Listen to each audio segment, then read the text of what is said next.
the details of the dysfunction in David's family. And I don't know how far we'll get tonight.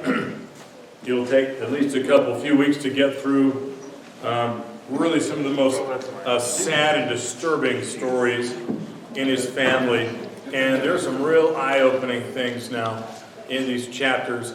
And as we look at them, we might even see some familiarity, things that are common with families, certain traits within families. And you may bring to mind some things that are kind of in yours or in families you have noticed. But we'll pray and we'll get going. And I'm excited for it. So, Russ, would you pray for us tonight? Sure. Lord, thank you so much for this body of believers who look forward to coming and learning more about you, and for Pastor Scott who teaches us. And we know that as we grow, that we get closer to you and closer to each other and believe more and believe better that you are sovereign and that and that's the way it should be. We thank you for that with the many things that are going on in this world that are out of our control, but we know they're not out of yours. In Christ's name we pray. Amen. Amen. Okay.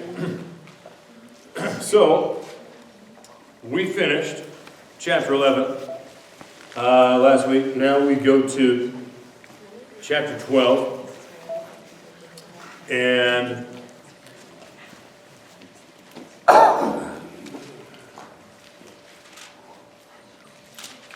what we want to do is look at the first 15 verses. And this is the rebuke that comes to David right after Uriah was killed, and Bethsheba got word of it, and then she went into mourning, and then David married her, verse 27. So chapter 12, somebody please, first 14 verses. The Lord sent Nathan to David. When he came to him, he said, "There were 2 men in a certain town, one rich and the other poor. The rich man had a very large number of sheep and cattle, but the poor man had nothing except one little ewe lamb he had bought. He raised it, and it grew up with him and his children. It shared his food, drank from his cup, and even slept in his arms. It was like a daughter to him. Now a traveler came to the rich man, but the rich man refrained from taking one of his own sheep or cattle to prepare a meal for the traveler who had come to him. Instead, he took the ewe lamb that belonged to the poor man and prepared it for the one who had come to him." David burned with anger against the man and said to Nathan, "As surely as the Lord lives, the man who did this deserves to die. He must pay for that lamb 4 times over, because he did such a thing and had no pity." Then Nathan said to David, "You are the man. This is what the Lord, the God of Israel, says. I anointed you king over Israel, and I delivered you from the hand of Saul. I gave your master's house to you, and your master's wives into your arms. I gave you the house of Israel and Judah. And if all this had been too little, I would have given you even more. Why did you despise the word of the Lord by doing what is evil in his eyes? You struck down Uriah the Hittite with sword and took his wife to be your own. You killed him with the sword of the Ammonites. Now, therefore, the sword will never depart from your house, because you despised me and took the wife of Uriah the Hittite to be your own. This is what the Lord says. Out of your own household I am going to bring calamity upon you. Before your very eyes I will take your wives and give them to one who is close to you, and he will lie with your wives in broad daylight. You did it in secret, but I will do this thing in broad daylight before all Israel." Then David said to Nathan, "I have sinned against the Lord." Nathan replied, "The Lord has taken away your sin. You are not going to die. But because by doing this you have made the enemies of the Lord show utter contempt, the son born to you will die." After Nathan, did you say 15? Sure. After Nathan had gone home, the Lord struck the child that Uriah's wife had borne to David, and he became ill. Wow. Okay, so now, poor Nathan. Nathan's a friend. Nathan had to bring the news. It's kind of rough when we're misbehaving, we're just in all-out sin, and it actually causes a friend of ours to have to come and confront us. Have you ever had to confront somebody? That's hard to do, and you don't want to. But if you love that person enough, you will. Do you love somebody enough to confront them? Maybe you've been confronted. Somebody loved you enough to confront you. So God speaks to Nathan, and Nathan, he spoke in what we might call what? A parable. Jesus spoke in parables, and it got our attention. Think about that. Here's Nathan speaking in a parable, and it got David's attention. In fact, it was so realistic, he thought it was a real story. David was angry. He burned with anger, right? And very interesting. He said, we need to dole out this punishment to this guy. And then, of course, the famous words, you are the man. You're the one in the story, buddy. Now, when David was confronted, how does David respond? He immediately finally goes, I can't. What am I doing? Who am I trying to fool? And then it's very interesting. Like the moment that happened, it doesn't look like a lot of time went by, but I think, I'll simply say that I think the way he confessed it, and the grief and probably the cold chills and all the stuff that probably went through him as he realized he was just caught. And he, it sounds like God also kind of backed off a little bit. Because then Nathan goes, okay, well, you're not going to die. Okay, but, we're going to have some ramifications. But there's, you seen The Lord of the Rings? Everybody seen Lord of the Rings? No? Okay. The very first one is, to me, worth the whole series. I like that one more than the other two. But in the first one, at one point, I think it was the first one, not Frodo, but the other one is Bilbo Baggins. He's ready to go on his adventure, and he's got this ring, and he's in his little hobbit house, and the wizard. Gandalf. Yeah, the wizard. He confronts Bilbo. Yes. It just came to my mind this thing here, so I can't remember all these names. But Bilbo Baggins is holding this ring, and Gandalf goes, "What is that?" He knows something's wrong. He senses it. And he says, "What's mine?" It's, he starts to kind of get a little snippy. It's mine. I found it. And it's turning him into something evil. Even though on the outside he seemed all friendly, but the moment you get near that sin, that thing he's holding on to, this kind of like demon kind of thing kind of comes out of him. Right, this dragon comes out of him, and in response, it's quite interesting. Gandalf. The room starts to turn gray because he's got these powers, and you start to hear like wood creaking, and it's just an amazing scene where Gandalf, it almost kind of looks like he grows and he stands up and he goes, "Bilbo Baggins!" And he speaks real loud, and then Bilbo just kind of also like comes to, and then once Gandalf has his attention, kind of humbles him there in the moment, gets him to get off his high horse. Gandalf kind of calms back down, the room starts to get light again, and he says, "I'm not trying to scare you, I'm only trying to help you. See, give me the ring. You can't handle it." And, that's the thing. God comes to David, and it's heavy. I'm trying to help you, but you got to get rid of your sin. And what you got to do, you got to, number one, you got to come clean. Confess this to me. And he does. And, what's interesting, verse 10, look at verse 10. There's two prophecies that are spoken, and they come true. We probably won't see them tonight, but they come true. And it says, "Now therefore the sword shall never depart from your house." This is one of the repercussions of the sin. And that's why. Because you despised me. You despised me. God took David's outright sin as despising God. Think about that. Why so? It wasn't enough of what he was already giving him.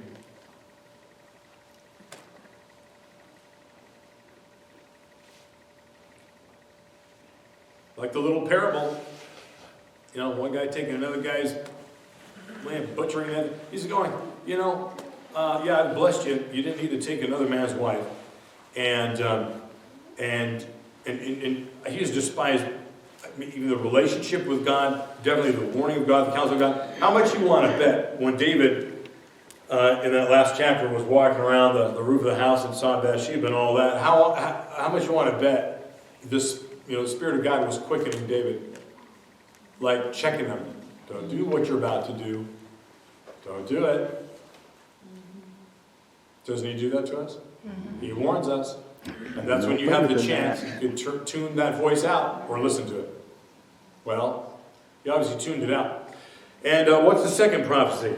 Not only will the sword not leave from his household, and wow, if you know the rest of the story, you understand how that came out. And then there's another thing, verse 11, I will raise up trouble against you from within your own house. Oh, it's going to come. And I will take your wives before your eyes and give them to your neighbor, and or somebody who's close to you.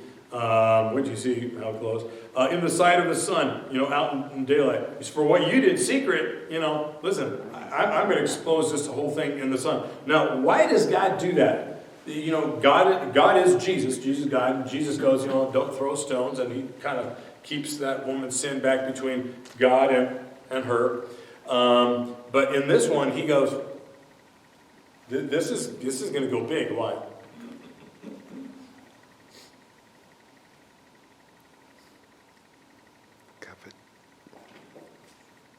There's something interesting. There is a proportion to sin and exposure.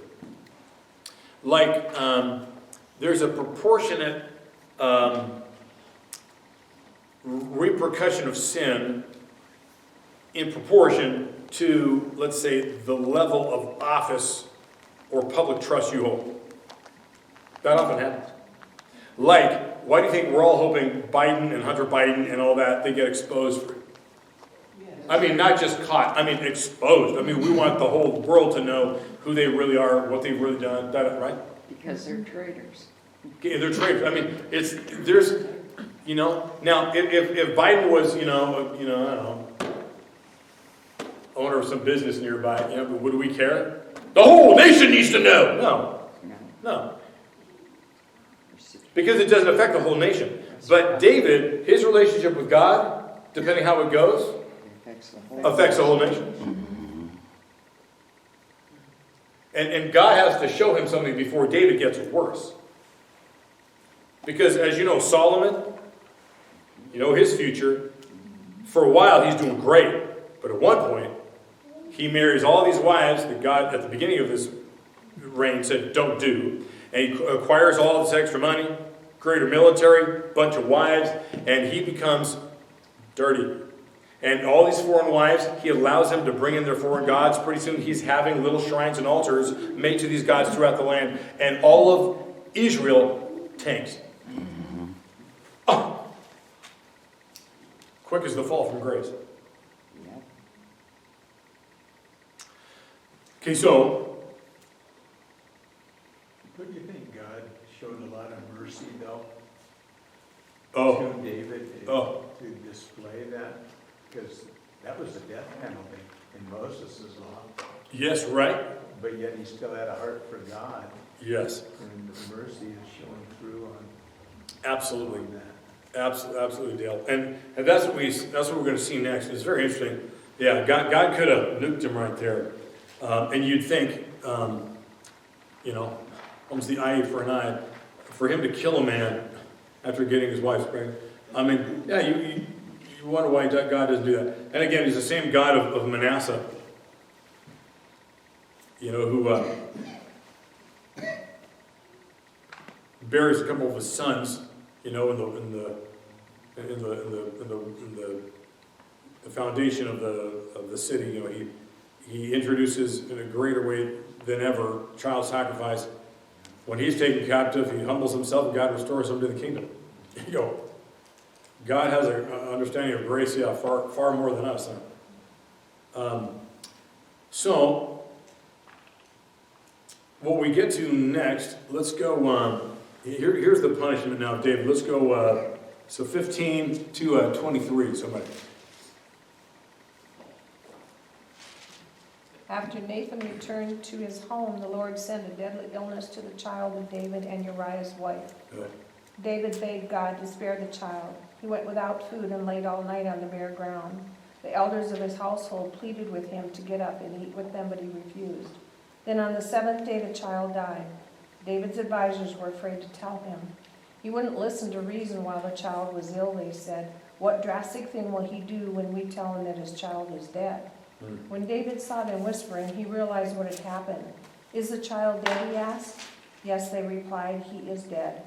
Then David got up from the ground, washed himself, put on lotions and changed his clothes. He went to the tabernacle and worshiped the Lord. After that, he returned to the palace and was served food and ate. His advisors were amazed. We don't understand you, they told him. While the child was still living, you wept and refused to eat, but now that the child is dead, you have stopped your mourning and are eating again. David replied, I fasted and wept while the child was alive, for I said, perhaps the Lord will be gracious to me and let the child live. But why should I fast when he is dead? Can I bring him back again? I will go to him one day, but he cannot return to me. All right. So God strikes the child with this illness. David pleads. He fasts. He doesn't eat. He won't eat a thing. Everybody's worried about him. Why? Please eat something. When word comes that the son finally dies, they're afraid to talk to him because they're thinking, "Oh no! I mean, look at what the condition he's in now. What happens once he finds out the kid's dead? Is he going to be suicidal?" And of course, he has the opposite reaction. I think we've talked about this before on previous evenings because it's very interesting how he handles sin and he used the repercussions of his sin. But what happens here? The son dies. He gets the word. He gets up. He takes a bath, cleans up, puts on new robes. He eats something. He doesn't eat, but he goes to church. He worships, and everybody's perplexed. They're going,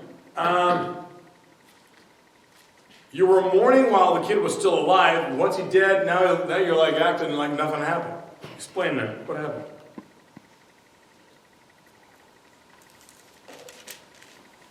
I mean, you can't do nothing for the kid anymore. I mean, kid's with God, so you did what you could before, and now it's just time to move on.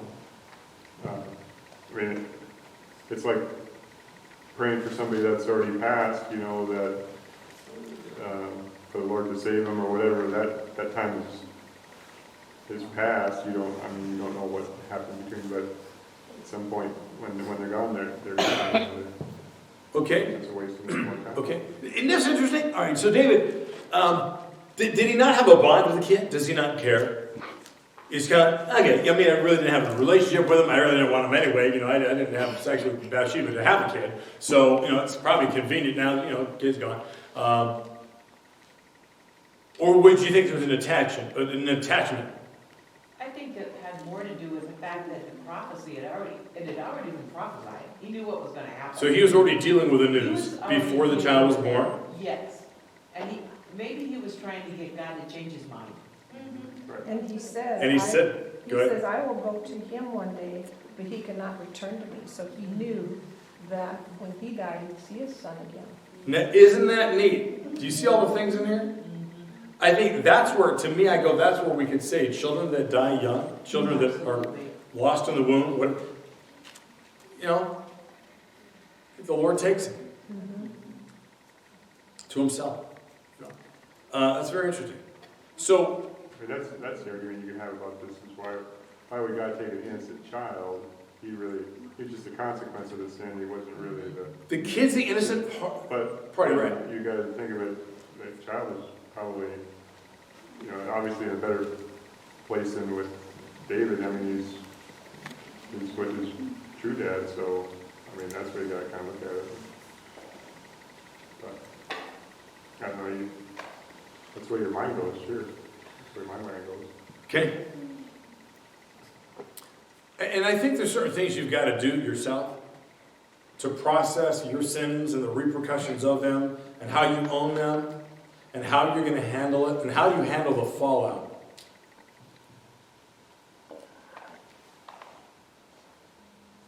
How do you interpret things? We are told clearly that the Lord was putting the kid to death. Now, think about this, kid. That is punishment to David. Clearly not of the kid. He says, because you've done this, the son that you've got coming, you're not going to have it. Oh, okay, so what does that tell us maybe? About how David feels about this. About maybe David wanting the baby to be born.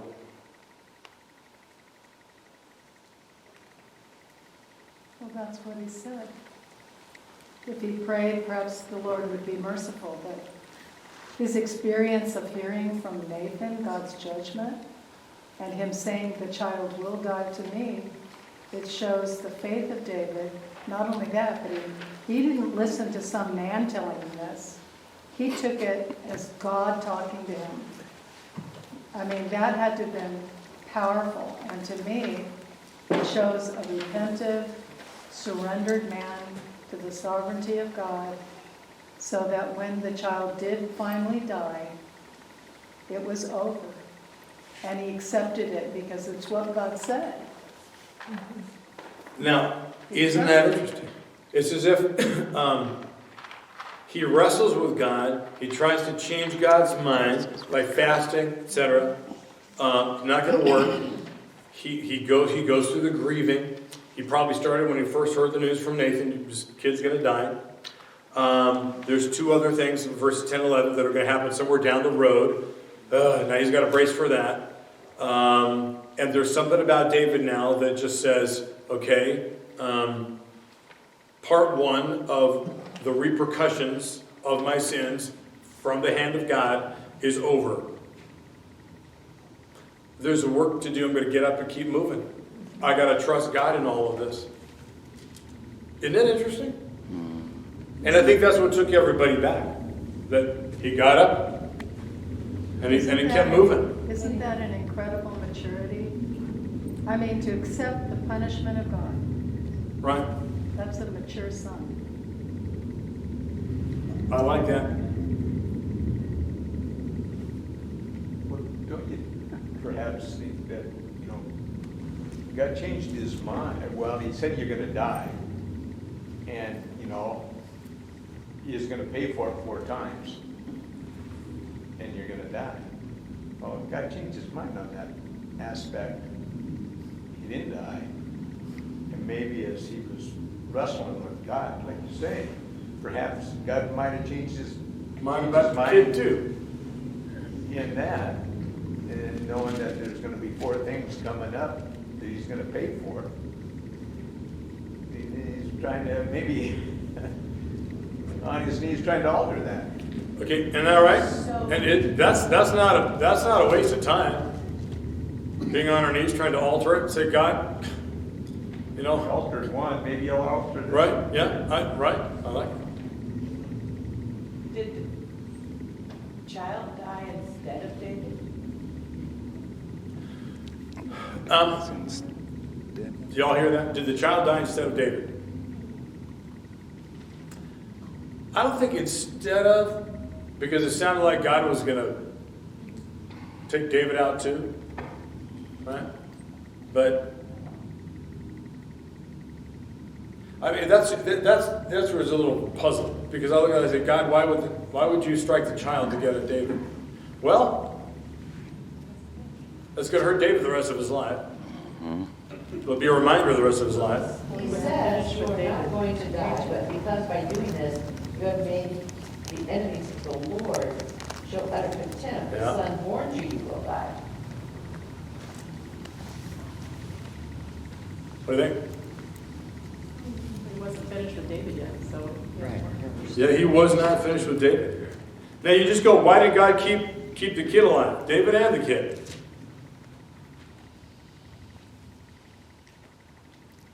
See, the kid, it's very interesting. I mean, the kids, especially sons in that day, were a blessing. And maybe that would have been the son that, that would have been the son actually who would ascend the throne next. Let's say if that was David's decision. Because it is going to be the next son from David and Bethsheba that does, and it's going to be Solomon. Well, the child's blood was spilled because of the father's sin. Yeah. Okay. I mean, there's a lot there, and we could spend more time even looking at it, but let's keep going. Here's Solomon's birth. Look at 24:25. Simply this: then David consoled his wife Bethsheba and went to her and lay with her, and she bore a son, and he named him Solomon. The Lord loved him. The Lord loved him. Okay, God just put to death the one, let the next one live. The Lord loved him. And remember, we saw this, before the kid was even born in chapter 7, that, God says, you're going to have a kid that's going to sit on the throne after you. I'm going to love him. I'm going to be a father to him. He's going to be a son to me. I'm going to discipline him when he's out of line, etc., etc. Well, that's this one right here. God saw that coming. And then it says, and sent a message by the prophet Nathan, so he named him what? Okay. Yediyah. And that means what? Beloved of the Lord. Okay. And now, it looks like God has a name for him and tells it to Nathan to say, this is what God's going to call the son. But that's not what David names the kid. But did you catch that? Mm-hmm. The Lord loved him and sent a message by the prophet Nathan, so he named him Jedediah, loved by the Lord, because of the Lord. Huh. Okay? So maybe that gives you a little insight that God has a name for each of us. Wonder what God has a name for us. Maybe we'll find out what he has called us all of our lives. All right. So, okay, let me go.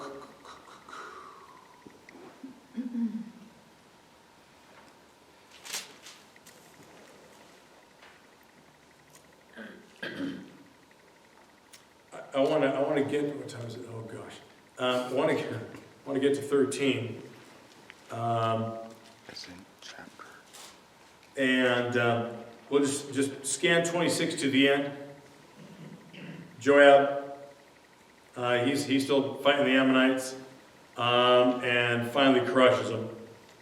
There's a big crown taken from Milcom, the king, and given to David, and David wears it.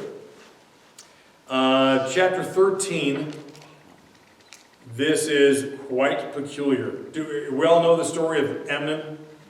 This is David's firstborn, who falls in love or falls in lust with his half-sister, okay? Tamar, comes from another one of his wives. And watch this. Verses 1 and 2 right here. Some time passed, David's son, Absalom, had a beautiful sister, whose name was Tamar, and David's son, Amnon, fell in love with her. Amnon was so tormented that he made himself ill because of his sister Tamar, for she was a virgin, and it seemed impossible to Amnon to do anything to her. As well it should. You think so? Here's the plot, okay? It's like, okay, this is a little creepy here. But he wants something so bad, he has made himself sick over his coveting and his lust for his half-sister, who is a knockout. Now, she must have been probably the most beautiful thing you ever saw in the day. How do you know? Well, a lot of times siblings, if they're both good-looking, they're both good-looking. And Absalom, we're going to find out a little later, it's going to be another night, but he was the crown prince, the handsomest guy ever. I mean, everybody said, literally, it says there wasn't a mark, a scar, a blemish, a problem. He had perfect skin, perfect hairlines, perfect everything. Guy was just the most handsome thing you've ever seen. That's what we're told. Well, my guess is that Tamar is just such a knockout that the half-brother is, as twisted as it is, in lust with her. So 3 to 10, somebody read 3 to 10, please. But Amnon had a friend whose name was Jonadab, the son of Shemaiah, David's brother. And Jonadab was a very subtle man. And he said unto him, Why art thou, being the king's son, lean from day to day? Wilt thou not tell me? And Amnon said unto him, I love Tamar, my brother Absalom's sister. And Jonadab said unto him, Lay thee down on thy bed, make thyself sick, and when thy father cometh to see thee, say unto him, I pray thee, let my sister Tamar come and give me meat, and dress the meat in my sight, that I may see it, and eat it at her hand. To where? 10. So Amnon lay down, made himself sick, and when the king was come to see him, Amnon said unto the king, I pray thee, let Tamar, my sister, come, and make me a couple of cakes in my sight, that I may eat at her hand. Then David sent home to Tamar, saying, Go now to thy brother Amnon's house, and dress him meat. So Tamar went to her brother Amnon's house, and he was laid down, and she took flour and kneaded it, and made cakes in the sight, and did bake the cakes. And she took a pan and poured them out before him, but he refused to eat. And Amnon said, Have out all men from me. And they went out every man from him. And Amnon said unto Tamar, Bring the meat into the chamber that I may eat of thine hand. And Tamar took the cakes which she had made, and brought them into the chamber to Amnon her brother. Keep going. Go to 14. And when she had brought them unto him to eat, he took hold of her, and said unto her, Come lie with me, my sister. And she answered him, Nay, my brother, do not force me. For no such thing ought to be done in Israel. Do not thou this folly. And I, whither shall I cause my shame to go? And as for thee, thou shalt be as one of the fools of Israel. Now therefore I pray thee, speak unto the king, for he will not withhold me from thee. To where? 14. Howbeit he would not hearken unto her voice, but being stronger than she, forced her and lay with her. Okay, so Amnon's perverted cousin Jonadab comes up with a plan for Amnon, which will arrange for Amnon and Tamar to be alone together, right? So lust, among other things, can run in the family. It can run in the men of the family. Okay, so Amnon, he deceives his father and Tamar. And suspecting nothing improper, Tamar takes food to Amnon into his bedroom, table-side cooking, it looks like. Amnon then grabs her at one point, of course, demands that she have sex with him. Tamar resists. She reasons with him. She even suggests that they marry first. Did you catch that? Yes. Okay. Perhaps, she's falsely holding out the hope of marriage. Hey, I'll marry you. You can have me forever, I'll marry you. I mean, almost like anything to prevent rape, because I think she knew what was coming. Her virginity was her prized possession. In that day, and in some countries even today, I mean, it is such an important thing. It is huge. And I know we've talked about that at length before, and just how important it is. And the concept of that in our culture today, it's so sad, it's like all but gone. It's all but gone. But maybe one day it'll be prized in our nation again. But, at least marriage to his half-sister, even though it's forbidden in the law in Leviticus 18, it would still be more honorable than rape. So that's what she's appealing to. So Amnon, he's in no mood to reason. He got one thing on his mind. And he overpowers her, he rapes her. And, sow a thought, reap an action. Right? Sow an action, reap a habit. Sow a habit, reap a character. Sow a character, reap a destiny. 15 to 17. Let me read this real quick. Then Amnon was seized with a very great loathing of her. Indeed, his loathing was even greater than the lust that he had for her. Amnon said to her, "Get out!" But she said to him, "No, my brother, for this wrong in sending me away is greater than the other that you just did to me." But he would not listen to her, and he called the young men who served him and said, "Put this woman out of my presence and bolt the door behind her." All right, so immediately afterwards, Amnon feels more hate for Tamar than the lust that he had for her. And I will say it's a strange phenomenon with many men who have premarital sex.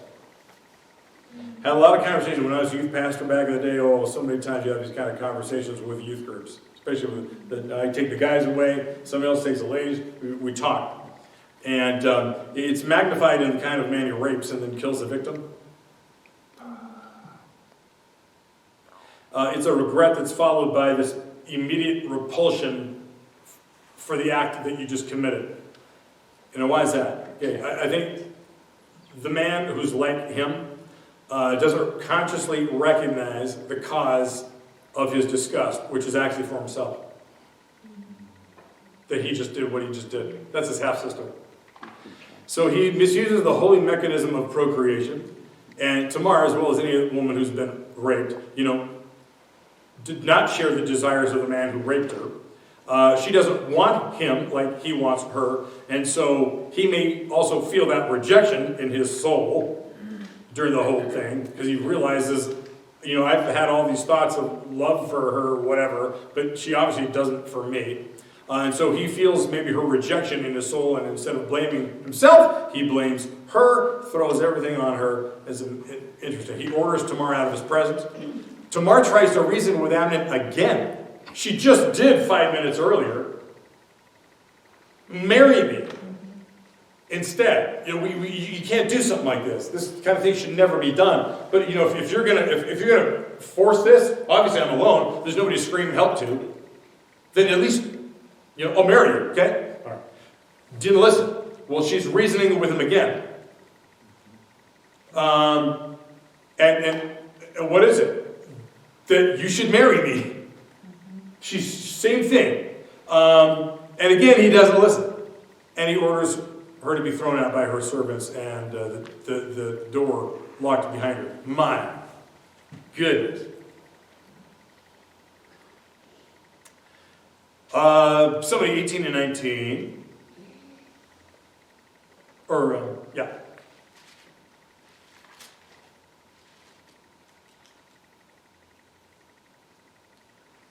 So his servant put her out and bolted the door after her. She was wearing a richly ornamented robe, for this was the kind of garment the virgin daughters of the king wore. Tamar put ashes on her head and tore the ornamented robe she was wearing. She put her hand on her head and went away weeping aloud as she went. Okay. She has just been violated, the worst type. Don't know if any woman in this room has ever been raped. Don't know how many of you have talked to somebody who has been raped. You know somebody, person who's been raped. I've had more than one conversation with somebody who's raped. Few things I think are worse. And she used to be able to proudly wear a certain clothes, because that's what the available, the virgin, pure women wore. She goes, I can't wear this anymore. This is not how I wanted to lose my virginity. Takes this stuff off. She goes in the morning like there's a death and ashes on her head and the whole 10 yards. She places her hand on her head to replace the veil that was ripped off in Amnon's chamber.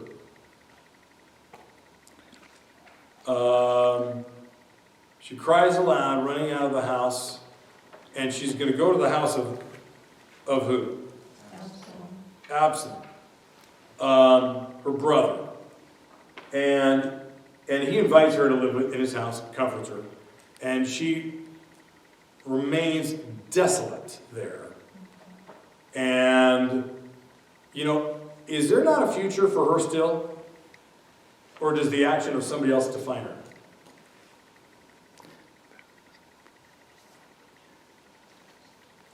Look at 20. Her brother Absalom said to her, "Has Amnon your brother been with you?"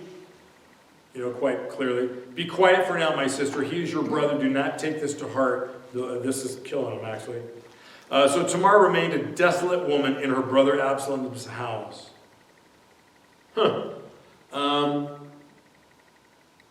Does this kind of thing happen with us when somebody does something to us and we let that define our future?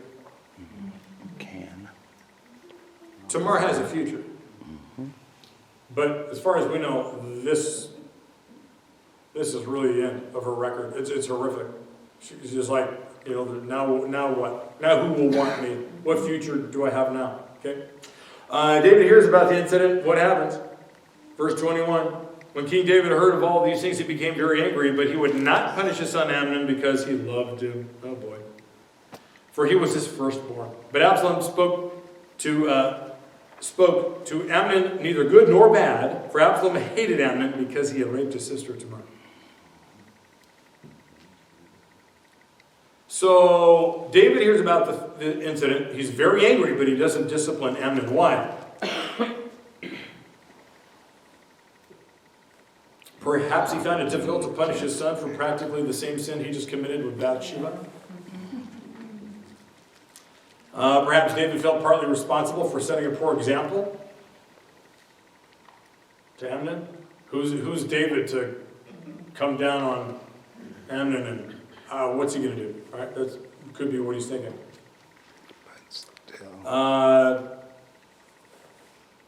Part of the judgment. God said there's going to be trouble in your household. Right? Here it is. Here it is. And it's about to get worse. 23 to the end of the chapter. Somebody?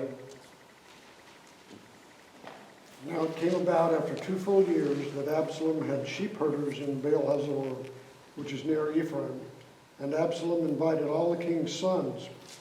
Absalom came to the king and said, "Behold, now your servant has sheep shearers.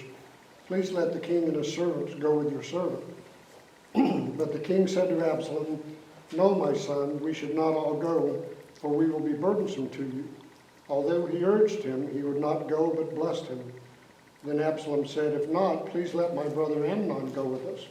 And the king said to him, "Why should he go with you?" But when Absalom urged him, he let Amnon and all the king's sons go with him. Absalom commanded his servants, saying, "See now, that Amnon's heart is merry with wine, and when I say to you, strike Amnon and put him to death, do not fear. Have not I myself commanded you? Be courageous, and be valiant." The servants of Absalom did to Amnon just as Absalom had commanded. Then all the king's sons arose, and each mounted his mule and fled. Now it was while they were on the way that the report came to David, saying, "Absalom has struck down all the king's sons, and not one of them is left." Then the king arose, tore his clothes, and lay on the ground, and all his servants were standing by with clothes torn. Jonadab, the son of Shimea, David's brother, responded, "Do not let my lord suppose they have put to death all the young men, the king's sons, for Amnon alone is dead, because by the intent of Absalom this has been determined since the day that he violated his sister Tamar. Now therefore do not let my lord the king take the report to heart, namely all the king's sons are dead, for only Amnon is dead." Now Absalom had fled, and the young man who was the watchman raised his eyes and looked, and behold, many people were coming from the road behind him by the side of the mountain. Jonadab said to the king, "Behold, the king's sons have come, according to your servant's word." So it happened. And as soon as he had finished speaking, behold, the king's sons came and lifted their voices and wept.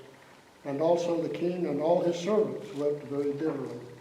Now Absalom fled and went to Talmai, the son of Ammihud, the king of Geshur. And David mourned for his son every day. So Absalom had fled and gone to Geshur, and there 3 years. The heart of King David longed to go out to Absalom, for he was comforted concerning Amnon, since he was dead. Verse 28. How many years Was Absalom angry and thinking about that? 2 years. For 2 years, he's in seething anger before taking revenge on Amnon at this sheep shearing celebration outside of town. When Amnon gets drunk, Absalom orders his servants to slay the guy. David mourns over Amnon's death, but Absalom flees to the town of Geshur, where his maternal grandfather was the ruler, for 3 years. This is interesting. Amnon had thoughts he didn't control. Like Amnon had thoughts he didn't control. Absalom, his thoughts lead him to action, to murder. It's interesting that these two sons combined carry out David's sin, murder. Now, the sword will not leave your house, buddy. God said that. Here's fulfillment. Now it's 7:58, so we'll stop here. Can I mention something? Yeah, please. When you were talking about Tamar and what she experienced and the horrific, what that does to a person, man or woman, because it happens to men too. Yes. Boys. That's the way, 9 times out of 10, that is the way trafficking starts, because that is the way they control. Yes. Because of the pain. Yes, they were. Yes. And sometimes it's game. Yes. Many times. Yeah. But that tells you about the heart and the desolation that that person feels afterwards because of the control that then happens over that person. When I read Kelly Patterson's book, that was really opened up my eyes to a lot of stuff, opened up my heart to a lot of stuff that a lot of people have gone through. And there was a young woman years ago that I worked with her mom in Stonecroft Ministries, and then her daughter got involved in Stonecroft, and her daughter wanted to tell her story. And when she started telling me I worked with her and helped her write out her story. And when I read her story, my heart just broke for her because that had happened to her. She didn't get totally sucked into the trafficking, but she came real close. And reading Kelly's book helped me understand that's what the whole gang rape was about. Yes. And she gave her testimony the first time at a speaker's retreat, which her mom had attended. And as she told her story, I watched her mom get like this. She was on the edge of her seat, and she was just reaching out to her daughter. She'd never heard the story. And I didn't know that her mom didn't know the story. But it was a heart-wrenching moment, to know what that young girl had gone through. She was very young when it all happened to her. Probably not quite as young as what Kelly Patterson was in her story. But the devastation.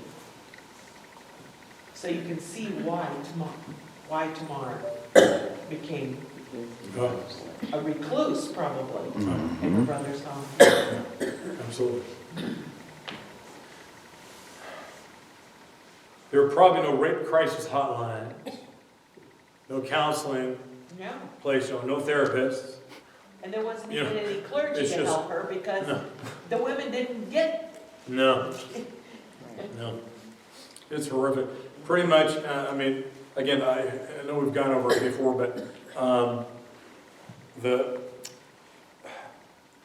You know, we have things today where we say, you know, there's a second virginity. I don't know if you've heard this kind of stuff, but, you know, I want to say about 20, 30 some odd years ago, you know, that was kind of being said. I was hearing, it's kind of going around the youth ministry circles that, you know, when dealing with youth that have had premarital sex and are just grieving over it, and they're grieving that they've lost their virginity, that, you know, there's this kind of thing that you kind of can maybe take them through, and kind of, you know, that maybe there's another, you know, kind of a new or restored virginity spiritually or something, you know, you know, and I kind of listen like, I think I know what they're trying to do. They mean well, but the reality is, if you chose to have sex before marriage, and there's a glue, there's a bonding agent, literally, with these certain hormones and chemicals, especially the female, that bonds with the man, and we've talked about this before, the little membrane that a woman has, when that's broken by the guy, you know,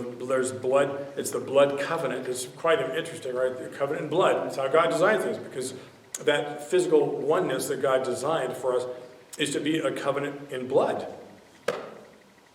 Marriage, that's why marriage is a covenant.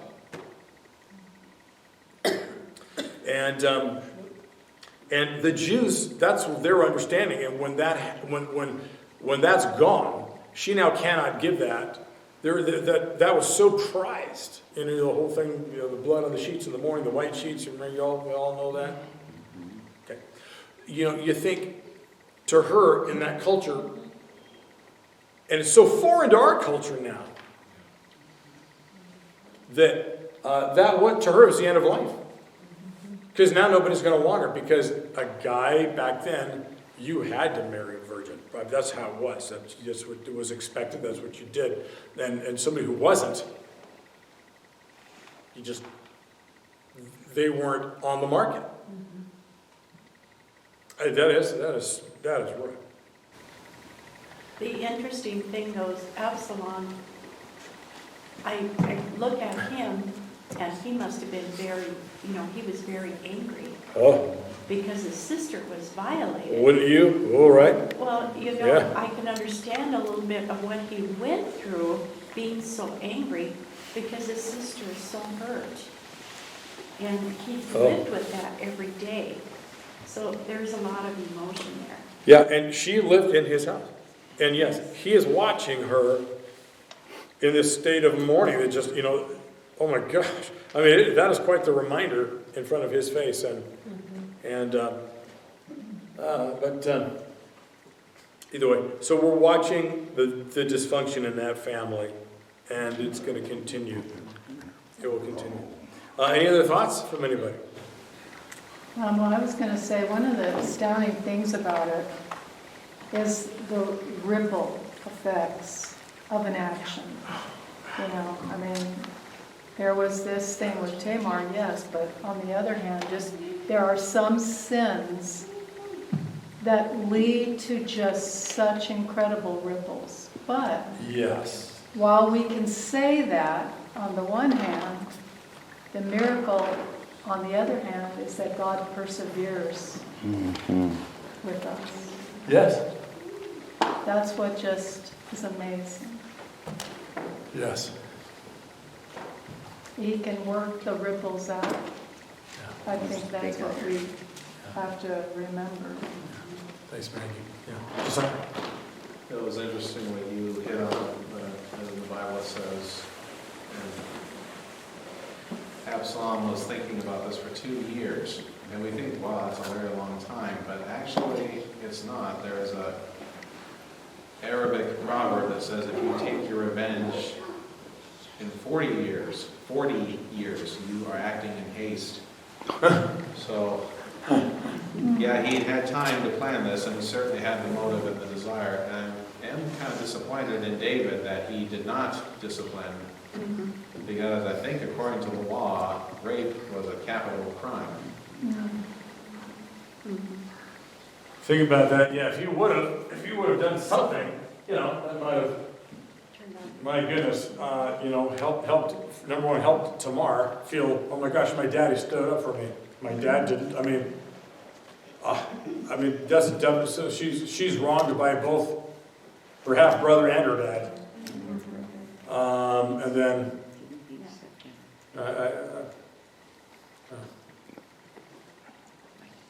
Quite the story. So, hopefully nobody's family is as dysfunctional as that one. But, you know, if there's something to be appreciative about, you know, Maggie pointed out the goodness, the grace of God, He bears with you.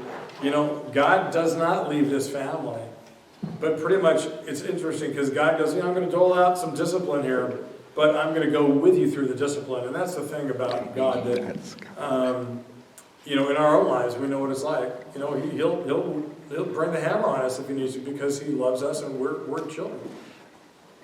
But He walks with us in the midst of it. He stays with us. He mends with us, and then He carries us through. You know, there's nothing worse than the parent that disciplines the child, locks him in the room, and never goes in to open the door back up, and then, okay, after the spanking or after the punishment or whatever, then sits down and gets good and gives a hug, and okay, are we good? Okay, you understand why this happened? You know, otherwise that leaves a lot of confusion to the kid. There can be a lot of damage with the kid. And God does not treat us that way. So, you know, even though David's not a good father, God is a good father. And God does still work through David in the midst of the dysfunction, of course. And ironically, or strangely, wonderfully, Solomon is going to experience that same God doing marvelous things in his life.